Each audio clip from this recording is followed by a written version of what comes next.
Good evening, everyone. My name is Brene Lloyd, and I'm with Northwatch, and we are part of We the Nuclear Free North. And I thank you for joining us this evening. We've got a big event has transpired. The Nuclear Waste Management Organization announced their selection of the Revell Site in northwestern Ontario as their preferred location for a deep geological repository for all of Canada's high-level waste. So this evening, we're going to talk about that. We're going to talk about the decision, what it means, and what's next with nuclear waste burial in Northern Ontario, and opposition to the transportation and burial and eventual abandonment of the waste at the Revell site. So we're going to walk through fairly good pace, talk about what's happened, a little bit about the context, more look at the announcement, and then do some debunking of that claim, talk about the continued opposition, and then we're going to talk about what's next, the impact assessment and licensing process, and public response and responses to come.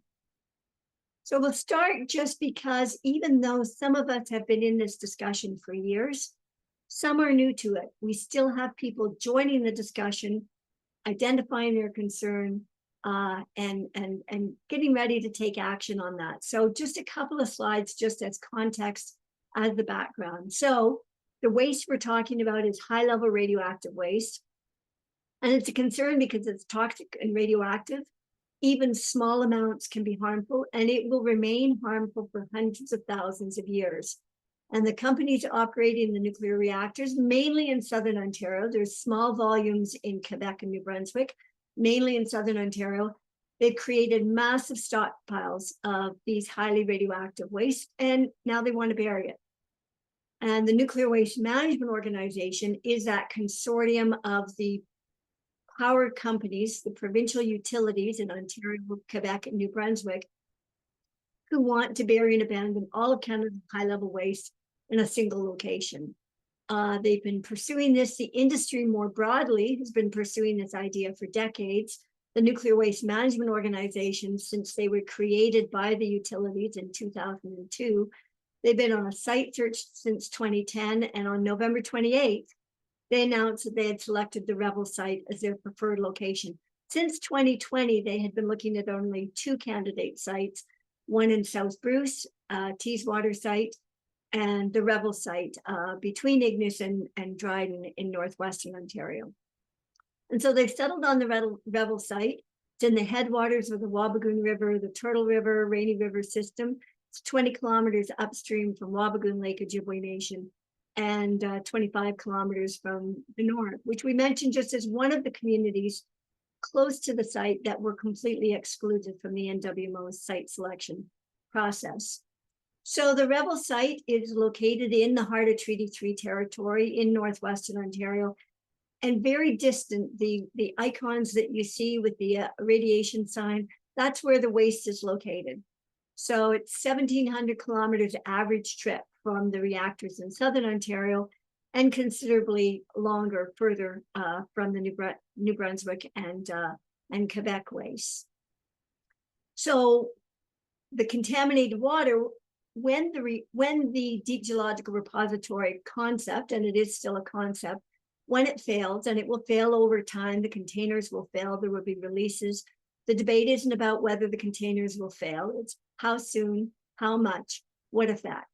Those releases will go downstream, and the downstream areas are shown on the screen. So it'll go downstream through the Turtle Rainy River system or through the Wabigoon into the English system, and eventually joining at the before the Winnipeg River and going into Lake Winnipeg and then north from there.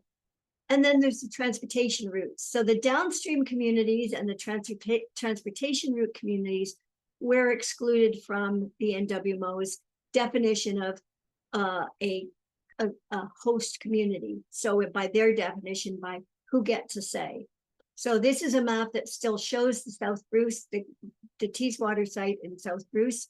We'll be updating the map now that we're down to one preferred site instead of a candidate site, and that's the Revell site. So millions of people are along the transportation route, hundreds of communities excluded from the decision.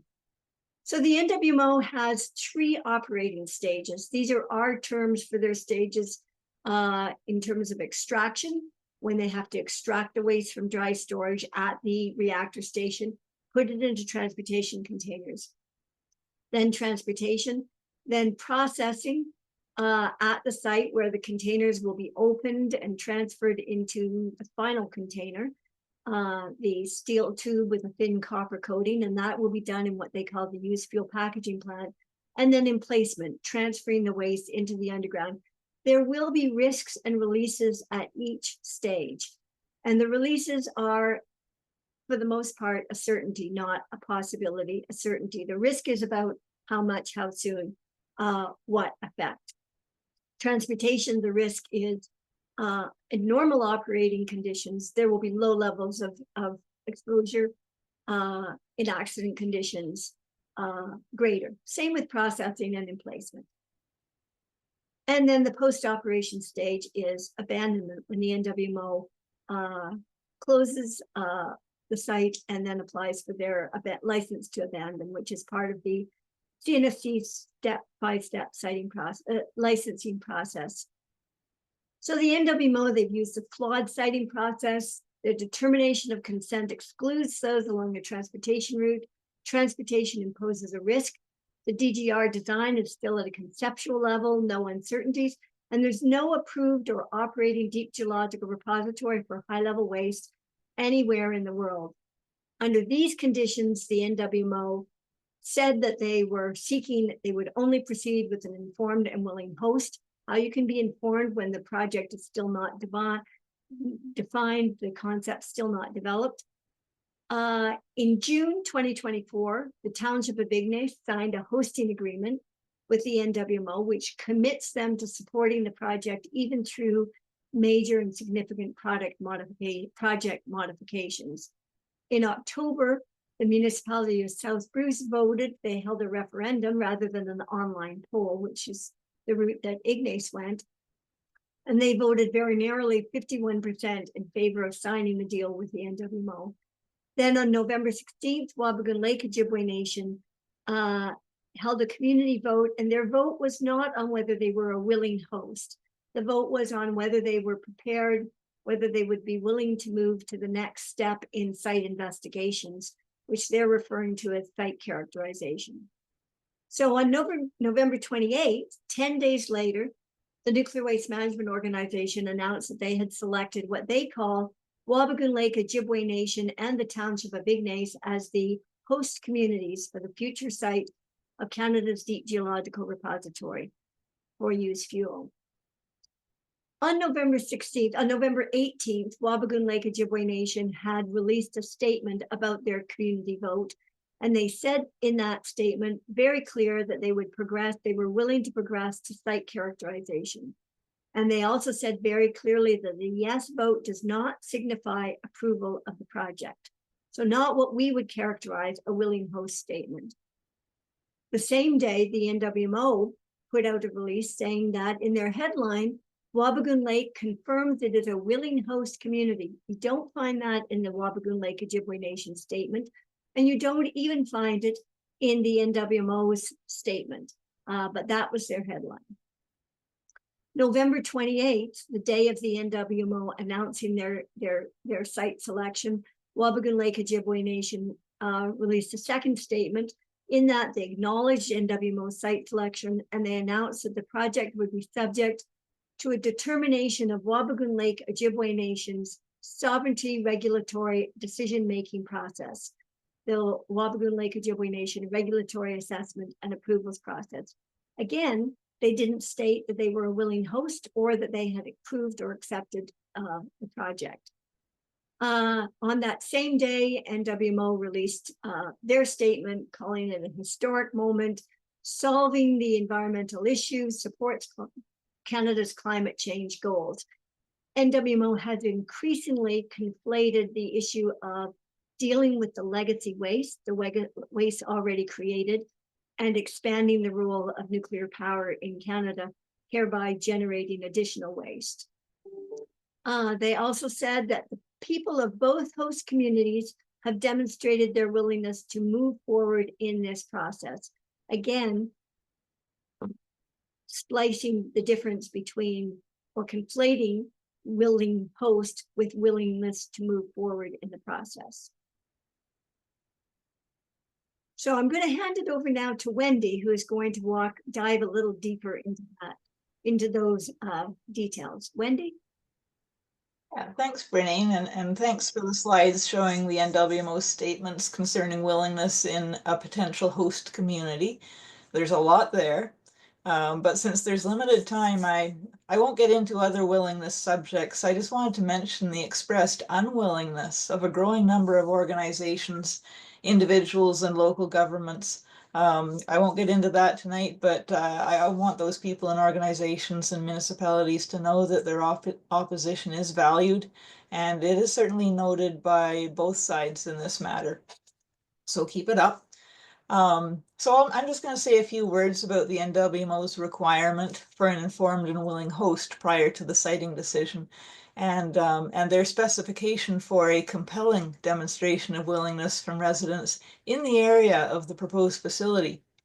We've been reading about these requirements for years in the NWMO's documents, and their representatives have repeated them at presentations. We've seen them in the news, so there's no speculation about what the NWMO was looking for. They made it very clear.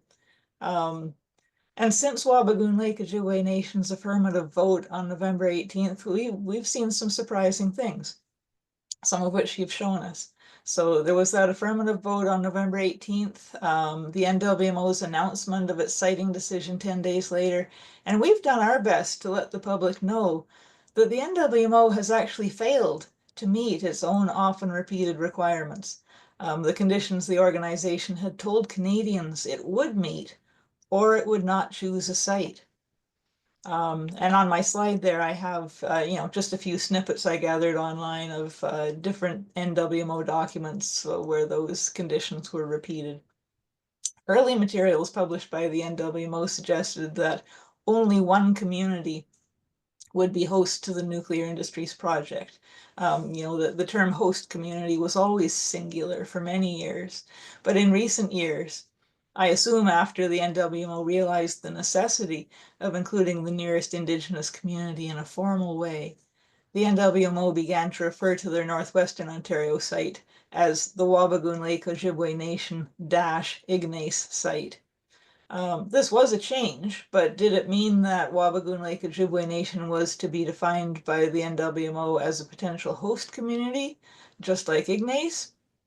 There was uncertainty over that, or might the community eventually be given a different definition by the NWMO, like Dryden has? Dryden's been endowed with the title of significant neighboring community by the NWMO.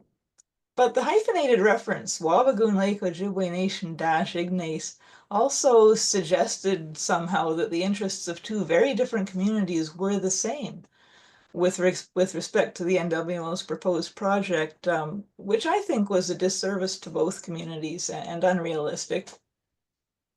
Unlike the township of Ignace, Wabigoon Lake Ojibwe Nation had not voluntarily involved itself in the NWMO's process of site selection. It was involved in the process by the NWMO. And allowing for the possibility that, or the probability, I think, that the NWMO simply makes things up for its best advantage as it goes along. Any doubt over definitions really has disappeared with NWMO's own recent headlines and statements.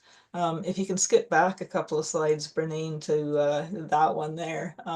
This is just one example from NWMO's press release, which includes the line that Brennan mentioned: the people of both host communities have demonstrated their willingness to move forward in the process. And another example was NWMO's press release in response to Wabigoon Lake Ojibwe Nation's affirmative vote, and that was: Wabigoon Lake Ojibwe Nation confirms it is a willing host community for Canada's repository for used nuclear fuel. So they are thinking of Wabigoon as a host community, but there is one hitch, and we've already mentioned it. Wabigoon Lake Ojibwe Nation did not publicly affirm its willingness to be a host community. There was no compelling expression of willingness, no expression of willingness at all. Their press release of November 18 made this clear, just in case anybody was not sure, telling us that their vote was, quote, to determine if the nation will progress into a site characterization process for NWMO's proposed. And their press release also specified that their community's affirmative vote, quote, does not signify approval of the project. But the NWMO would prefer us to believe their version of the story, that they have 2 willing host communities, and that story is false. The NWMO did not meet its own requirements for siting, but it has chosen a site and it is proceeding anyway. And my view is, you have to ask yourself, what else would the NWMO lie to Canadians about? Great, thanks very much, Wendy. Alicia. Bojo Gapkinauya, Majake Benesik, Migazi Dodem, Alicia Indigenous Cause, and Mkiwaju and Donji. My name is Alicia. Hello everybody. My name is Alicia. I'm a member of Nani Boitam and Anishinaabe Aki group called We Stand Up for the Land. We have members from Robinson's Imperial Treaty 3, Treaty 9, and allies as part of our organization, our group that we started, and I'm also a board member of Mining Watch Canada. I'm signing in today from Fort William First Nation on the north shore of Lake Superior. I'll be talking today about the Indigenous opposition we've seen to the NWMO. Right before the decision in October, before the November vote from Wabigoon, we saw Grand Council Treaty 3 coming out with a resolution. I was thrilled because I was kind of uncertain. I had seen some things in the news about people withdrawing from their environmental committee, so I wasn't sure. There was calling out of bribery and some things within that organization. So I was very pleased to see Okachita Francis Kavanagh coming out. And my favorite quote from that resolution is, DGR for storage of nuclear waste will not be developed at any point in Treaty 3 territory. So that was a great, my favorite part of that resolution. And that was just prior to the Wabigoon vote in November. We also see the open letter against nuclear waste. That's coming in from the First Nation Land Defense Alliance. So there are 12, I believe, First Nations who signed on to that letter. Chief Rudy Turtle has been a strong voice. He's been at both the rallies strongly. We also see Donnie Morris from KI, Alan Brown, Watt, Chris Muniz, Niskandiga, Muskrat Dam. We had Chris Skeed from Wagosh Onegani Nation. We have Chief Louis Kiswa from Netmizagaming, Nishnabeg. Fort William First Nation was on that letter. We also have Chief Carl Aditis from GAN, Chief Red Sky, Shoal Lake. We have, and one of the lines from that letter is, we have not given our consent and respect our decision. So that was an important letter coming out from allies, the Alliance, First Nation Alliance. We also have seen Ojibwe Nation of the Saugeen passing a band council resolution. Fort William has also passed a band council resolution. Red Rock Indian Band this past July. Pic-Mobert, Lac Seul, and Grassy Narrows have also had letters. Also not on the list on that first page. Oh, we've had Pays Platte, who's also on the transportation route community on both sides of that highway. We also have a statement of opposition coming from Chief White Cloud from Lac de Molac. Pic-Mobert. We also have, Fort William I mentioned, so we go to the next slide. I'm just going in order backwards. We have the Chief of Ontario resolution. So Chiefs of Ontario representing the communities, First Nation communities in Ontario. 2021. Are we missing the, okay, the Assembly of First Nation in 2023, opposition of nuclear technology.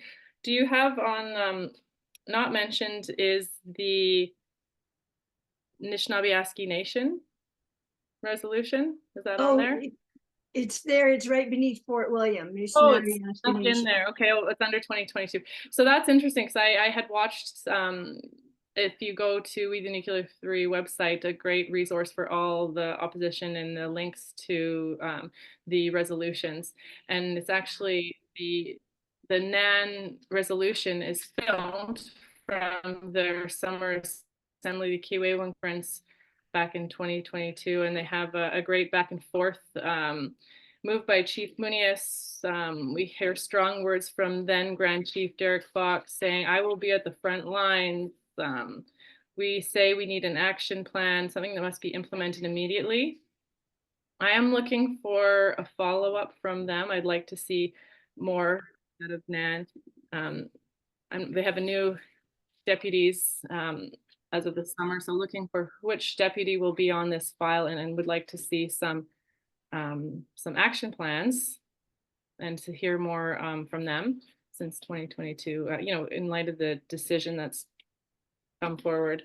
We also have Wolask Grand Council Resolution 2021. So we could see 2020, and then another resolution from NAN in 2009. So I also wanted to draw attention to some of the media in response to Wabigoon and Wabigoon's decision, and also the NWMO's decision.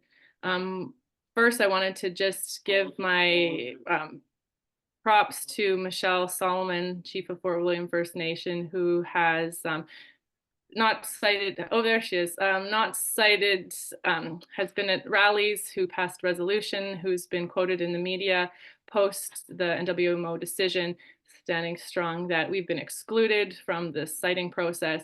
Our rights have not been in consideration, and talking publicly about the dangers of being on the transportation line. So glad that she's been at the rallies and being vocal. We also see Chief Jeff Kopanos, who's also been a strong voice. My reaction is a little bit of a sadness, a bit of anger, but I'm not surprised. There's still a number of regulatory handles ahead. Then we also have Joseph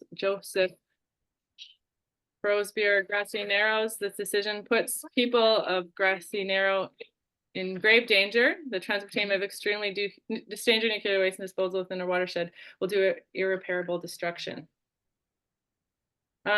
Even today, we had in the Chronicle Journal more opposition from a voice from Chief Solomon. And she said,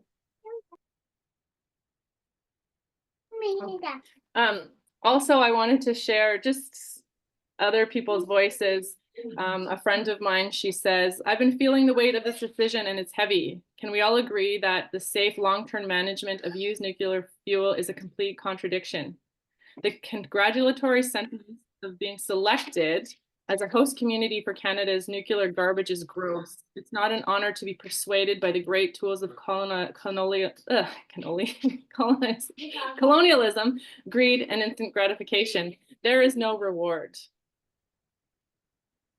So, I just myself hearing that decision when it came out, I also felt not surprised, but saddened, thinking that, you know, what my future of the next 10 years is going to look like, you know, having to keep fighting and opposing this. So saddened to see. Also, the group that I'm a part of, we put out a press release where we urge the NWMO in Canada to implement the recommendations from the Assembly First Nation AFN's recently issued final report from its regional dialogue on nuclear waste, transportation, and storage.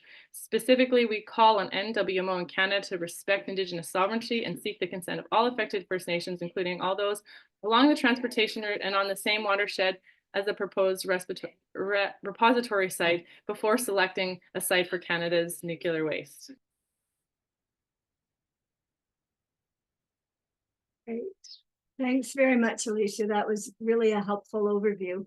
Thank you for walking us through. I'm going to hand it over now. Oh, I see a future generation on the screen. I'm going to hand it over now to Warren, and I think Warren's going to share directly from his own screen. Thanks, Brene.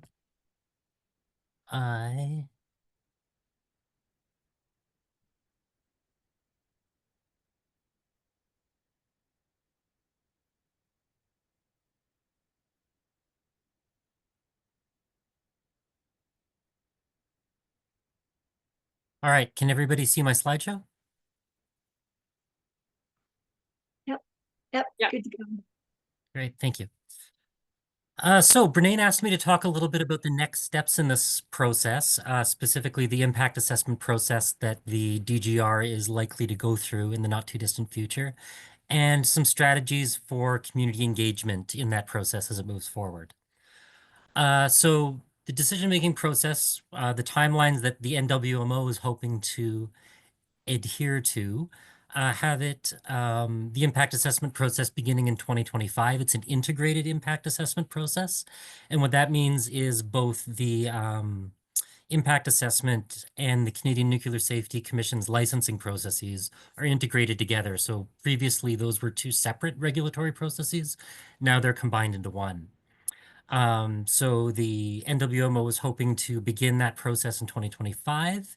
In 2028, it's hoping to submit its impact statement, which is I'll get into this more in a moment on the next slide, but it's essentially a compendium of studies that the NWMO creates along with its consultants that study the impacts of its proposed project and propose mitigation measures to reduce the severity of negative effects. Now, the NWMO is hoping that by 2030, it'll have a report and recommendation from the review panel, a government decision, and a licensing decision for its initial licenses from the Nuclear Safety Commission. Following that, assuming that the project is approved, which I know many of you hope it won't be, the NWMO would still have to seek further licenses between 2030 and 2040 before it begins operations. So what I want to do now is talk a little bit about the different steps that the integrated assessment process is likely to go through. A quick caveat, the specific steps of impact assessment processes change a little bit from assessment to assessment. But what I'm going to talk about here is a fairly generic model of how most federal impact assessments play out. So they start by the proponent submitting a project description. So the NWMO submits an initial description of its project. The public, organizations, intervening groups have an opportunity to comment on that in writing. And then based on that description and the comments it's received, the Impact Assessment Agency issues a summary of issues, draft terms of reference, and draft impact assessment guidelines, or sorry, draft impact statement guidelines. Now, this terms of reference and the impact statement guidelines are really important documents that kind of structure how the rest of the review is going to unfold. Specifically, the impact statement guidelines stipulate what sort of questions and what information needs to be presented in the proponent's impact statement. And there's an opportunity to comment on these drafts, which is often a really important thing to do, because like I said, this structures how everything's going to work, kind of sets up the playing field for how the assessment takes place. So it's important, if you are intervening, to intervene early and comment on these documents. Once the terms of reference and the impact statement guidelines have been finalized and a panel is appointed, the Impact Assessment Agency appoints the panel out of a list that's been agreed to by the CNSC, the Canadian Nuclear Safety Commission. After that, again, the proponent has to submit its impact statement. Again, this is a large compendium of studies that studies the potential impacts of the proposed DGR and proposes mitigative measures to reduce negative effects. There's going to be a fair bit of public engagement after that impact statement has been submitted. The joint review panel will often do things like hold community engagement sessions, open houses, and the like in potentially affected communities. And then things go to a public hearing. So there's opportunities for members of the public and organizations to submit written submissions, once again, commenting on the proponent's impact statement. And there's some opportunities for oral participation in the in-person hearings. So once this all happens, the impact assessment, or rather the joint review panel, makes a recommendation to the cabinet, and then it's the government that decides whether or not the DGR should go ahead. So those are the basic steps that this is likely to go through over the next 5 to 10 years. I want to talk briefly about the limitations to impact assessment because while there are a number of opportunities for public engagement, it can be really, really difficult to meaningfully participate in these processes. And a big part of that has to do with the fact that they're highly technical and procedurally complex. So it's difficult to participate meaningfully without scientific experts and legal counsel, legal experts, to help assist your participation. Project rejections are also quite rare. And this is especially so for the Canadian Nuclear Safety Commission's licensing. It has, to the best of my knowledge, never said no to a license application from the nuclear industry. But if I'm wrong, please do correct me in the question period. It's also important to note that proponents have strategies and tactics to navigate this process. Like I've gone through a number of impact assessment processes with mining affected communities. And one thing the companies try and do is defer issues to post-approval discussions, basically getting contentious issues off the table for discussion during the assessment, so it won't negatively affect the decision at the end of the day. So it's very difficult to find responses to these industry tactics and strategies. There's also been a lot of pressure to streamline assessments of nuclear technology lately. This is a part of, in my opinion, a misguided approach to climate mitigation on the federal government's part, where it's agreed to streamline most assessments of major nuclear projects to ensure that there's one project, one review, and minimal red tape to getting these projects off the ground. Finally, we also have to be concerned, I think, about the question of regulatory capture. What regulatory capture is a term that refers to a situation where a regulator becomes extremely closely tied to the industry it's supposed to be regulating, to the point where it becomes quite biased in favor of the industry it's supposed to be regulating. And historically, we've seen this with the Canadian Nuclear Safety Commission. A lot of its senior staff have formerly worked for industry and vice versa. And there's been a strong bias in favor of nuclear projects, as we've seen no licensing has ever been denied. So there's some limitations to the process and some things to watch out for moving forward. And I think the message there is not to put all of your eggs in one basket. That I think leads me into these strategies for intervention. So I would suggest combining technical, procedural, and political tactics if you're trying to intervene in this process moving forward. An environmental assessment is a highly technical process. So it's really good to use intervener funding to hire technical experts and legal counsel to help you navigate the procedural complexities. You can also approach NGOs for technical or legal support. If you're trying to stop this project, it's also important to demonstrate that the proponent has not met the burden of proof that the project is technically safe and socially acceptable. Those are important benchmarks for this particular project moving forward. So those are the types of things that you want to work with scientific experts and legal experts to prove. But throughout all of this, I would highly recommend continuing to politically organize, coalition building, petitions, demonstrations, other public events like we're having today, and encouraging organizations to pass resolutions are all going to be really powerful moving forward. And continuing that sort of organizing outside of the assessment process is fundamentally important to being able to either stop or change the project that's being proposed. And I'll leave it at that for today. Thank you. Great, thanks very much, Warren. That was really helpful. And you can see that we have a steep hill to climb ahead of us, but climbing it together.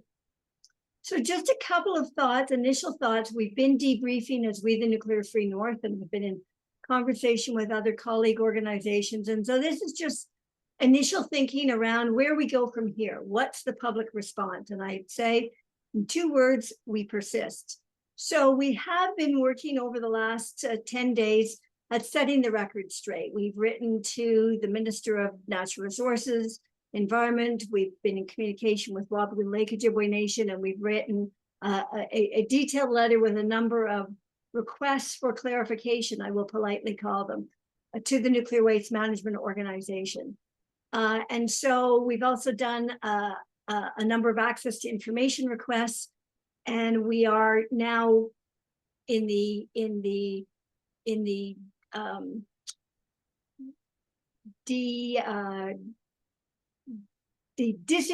dismantle the disinformation phase. So we're going to continue. So a lot of what we have lies ahead. It's the work that we have, so many of us, all of us have been doing already. So continuing with some of our key messages, there's no willing host and we're all at risk. Those aren't new messages. That's not a new summary. I think that we really need to focus more on NWMO uses bait and switch tactics. I think we have just seen in the extreme, the example that Wendy outlined for us, this shift from can't proceed without a willing host to, oh, we have willingness to go on to site investigation, real serious bait and switch. I think we need to put more focus on that. Our key asks, they don't sound like much. Accountability, transparency, fairness. We want accountability in oversight from the federal government. Make the NWMO operate by a clear set of rules, by any set of rules would be a start. Transparency, make the NWMO subject to access information, require them to disclose their contractual and financial commitments. Fairness, make the regulatory process open and equitable, no backroom deals, no off-the-record negotiations, and a timeline that accommodates public and Indigenous engagement. And then our continued goals and areas of focus, mobilizing public opposition, analysis of information and disinformation from the NWMO, and analysis of the NWMO's project, and building alliances, finding more and more ways to work together at the community level, at the regional level, at the national level, and at the international level. We are part of a very informal international network of communities who are also facing proposed deep geological repositories or centralized radioactive waste storage facilities. So building alliances from your neighborhood up to every level. So 7 things you can do. And this also has not changed. We just need to keep doing it. It is not over. So show your opposition, lawn signs, t-shirts, sign the petition. We are just now waiting for a date for our most recent petition, which we started in May. It's a paper petition. It will be presented in the House, we believe, next week. And then we'll start the next petition. That's generally the way we've been doing it, as we complete one, move on to the next.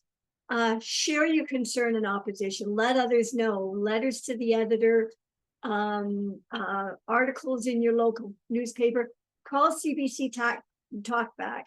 If you're in Northern Ontario, CBC is a major communications avenue for us. Call Talkback and comment. Pass a resolution in your church, your neighborhood organization. If you're part of a service club, Kiwanis, Lions, Kinsmen, pass a resolution. Ask your municipality to pass a resolution. Organize a meeting. We have a number of people who are available in spring, summer, fall, maybe to come in person. In winter, more likely to come by Zoom. But we've got lots of people ready to present. You can organize a meeting and we'll hook you up with a speaker to share information about nuclear waste transportation and burial. meet with your MP, your MPP, raise and share information. We are repeatedly surprised at the low level of information that elected members have about this project. And hold a joint public events, solidarity actions, watch our Facebook page, sign up for our e-news for updates, and plan your own in your own community. Be great to have some happening on a coordinated date across many communities. So let's go public. And we have just finished revising only slightly. We had a sample resolution out for organizations. We've also got one for First Nations and municipalities. So we revised it only very slightly, mostly in the second screen, where we acknowledge that NWMO has announced that it selected the site.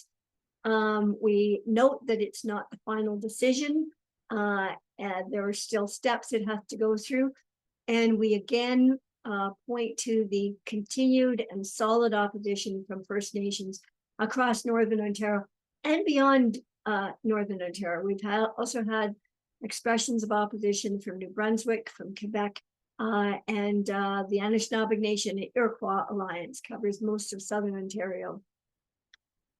So be it resolved, direct the owners of high-level waste, those are the companies that generate the waste, to get down to business of establishing secure storage solutions for the waste in the vicinity of the reactor stations. So apply the proximity principle as close to the point of generation as technically possible.